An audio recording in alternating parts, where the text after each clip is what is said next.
थेट परभणीमध्ये जातोय। संजय जाधव उमेदवार मतदान करण्यासाठी पोहोचलेले आहेत। परभणीमध्ये महादेव जानकरांच्या विरोधात त्यांची लढत होतीये। महाविकास आघाडीचे उमेदवार आहेत, उद्धव ठाकरेंच्या शिवसेनेचे उमेदवार आहेत संजय जाधव आणि मतदान करण्यासाठी मतदान केंद्रावरती पोहोचलेत। परभणी हा शिवसेनेला साथ देणारा आजवरचा मतदारसंघ राहिलाय। इथून महादेव जानकरांना त्यांच्या शिट्टीय चिन्हावरती निवडणूक लढवण्यास महायुतीने परवानगी दिली। अचानक महादेव जानकरांची एंट्री या मतदारसंघामध्ये झाली। पंजाबराव डग हे सुद्धा इथून उमेदवार आहेत आणि संजय जाधव यांचा थेट मुकाबला होतोय तो महादेव जानकर यांच्याशी।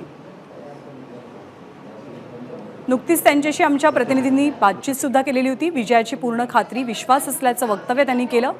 त्यांची कन्या सुद्धा त्यांच्यासोबत आहे। त्यांच्या कन्येचं यावेळचं हे पहिलं मतदान आहे। या मतदारसंघाचा इतिहास पाहिला तर 1999 सालापासून शिवसेनेचं प्राबल्य या मतदारसंघावरती राहिलंय।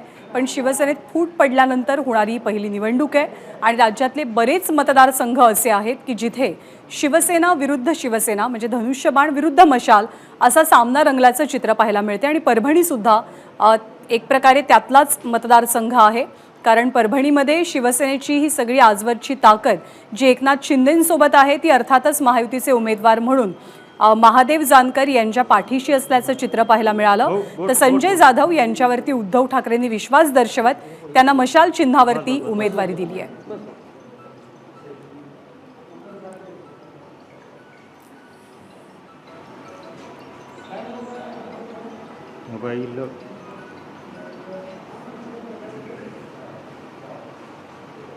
तर परभणीमध्ये नुकतंच उमेदवार संजय जाधव यांनी आपलं मतदान केलेलं आहे। प्रतिक्रिया देताना त्यांनी आपल्या विजयाचा ठाम विश्वासही व्यक्त केला। परभणीनं आतापर्यंत कायम शिवसेनेला साथ दिलेली आहे। यावेळेला महायुतीचे उमेदवार म्हणून महादेव जानकर रिंगणामध्ये आहेत, त्यामुळे महादेव जानकरांना पसंती मिळणार की शिवसेनेचा परंपरागत मतदारसंघ हा शिवसेनेकडेच राहणार हे बघावं लागेल।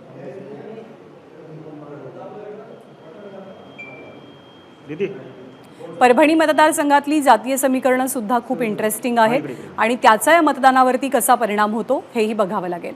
संजय जाधव आणि त्यांच्या कन्या साक्षी या दोघांनी सुद्धा मतदानाचा हक्क बजावलेला आहे। ओके, ठीक आहे, चला। एबीपी माझा, उघडा डोळे बघा नीट।